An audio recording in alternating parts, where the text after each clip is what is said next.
Welcome to the story behind Clue Series. In every episode of this series, we talk about the history of one of the original weapons used in the game Clue. This series may not be appropriate for all ages, and listener discretion is advised.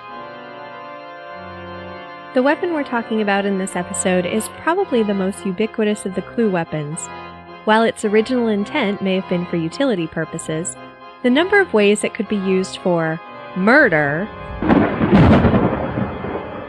range from strangling to hanging to the medieval method of being hanged, drawn, and quartered. I'm your host, Emily Prokop, and this is the story behind the rope. But first, a quick message. Are you a fan of podcasts? Of course you are. Why not take the 2 pods a day challenge all through the month of August by listening to 2 new podcasts every day? And if you need suggestions, follow the number 2 pods a day on Twitter or visit 2podsaday.wordpress.com. And thank you to Josh Hallmark from 2 Pods a Day for featuring the story behind as one of the suggestions this month. Listen more, listen indie.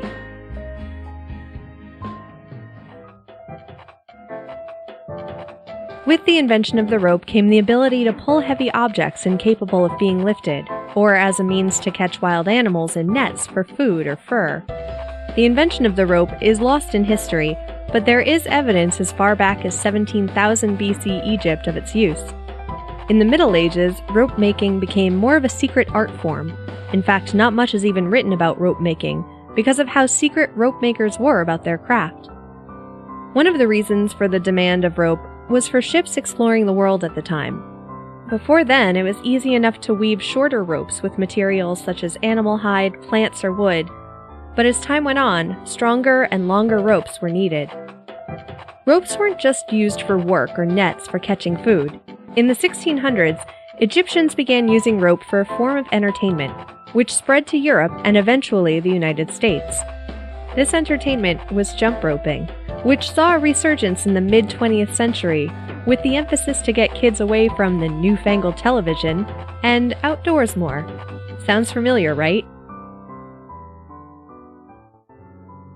So we've established the rope is arguably one of the most useful tools in the game of Clue, but let's talk about it as a weapon. And this is where the episode gets a little tricky, because as easy and family-friendly as it would be to talk about the history of rope, not much more can be said other than ancient civilizations realized plants and fibers were made stronger by twisting them together. So I'll just talk about the most creative use of rope in one form of punishment. In 13th century England, a punishment came along that used rope in 3 ways. This was called being hanged, drawn, and quartered. It began when someone convicted of a crime, most notably treason, was drawn, meaning they were dragged by horses to the gallows, hanged until almost dead, then quartered, either by cutting open the body and removing the organs, then chopped into 4 quarters, or having their arms and legs tied to 4 horses and having those horses each run in a different direction. It's incredibly cruel and was actually a show of sorts for townspeople, since this was all done in public view, most likely as a warning to others. This was changed a few hundred years later, so the person convicted was hanged to death and quartered after, just to be a little more merciful.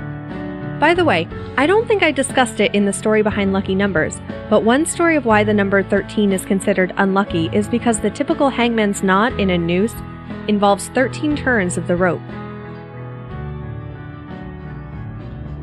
How many husbands have you had? Mine or other women's? Yours.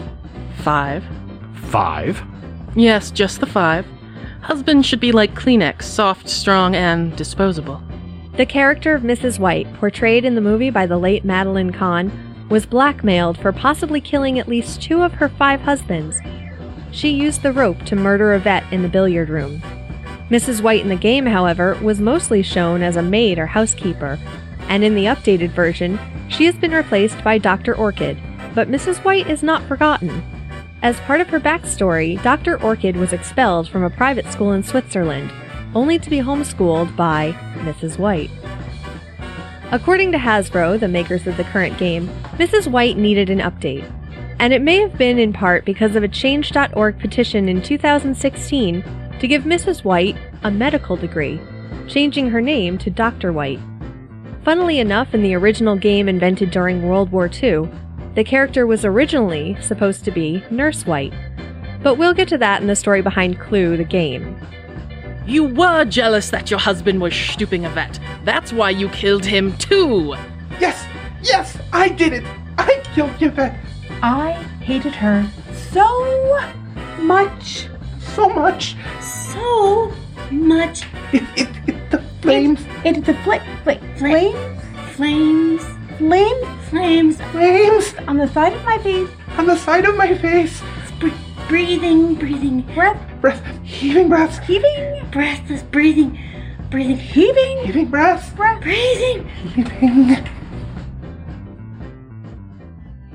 The Clue Series Butler you heard at the beginning of the episode was played by Paul from Rick and Paul Heal the World. Mrs. White imitations provided by Chris, Emily, Kendall, and Michael from Redemption, a Star Wars actual play podcast, Jennifer Pratt, who will be coming out with a science fiction podcast soon, and Amy Pascal from Ladies Love Paul Rudd, and part of the hashtag LadyPodSquad. If you'd like to add your voice to the podcast, join the Story Behind discussion group on Facebook to be notified when I'm looking for guest voices for the show. We also just did a t-shirt giveaway in the group, which was won by Leo from the podcast Afterburn 739. And we'll be doing another one when we reach 100 members. Information for this episode was sourced from How Stuff Works, the book The Modern Wonder Book of Knowledge, The Washington Post, and more links which can be found in the show notes at thestorybehindpodcast.com. This episode was brought to you by the Story Behind executive producers, who support the show through the Patreon page at patreon.com/thestorybehind. Stargate Pioneer, Matt from the One Word Go Show, History Goes Bump, and Sam Dunn, who just upped her pledge, which I'm very grateful for. Thanks for listening.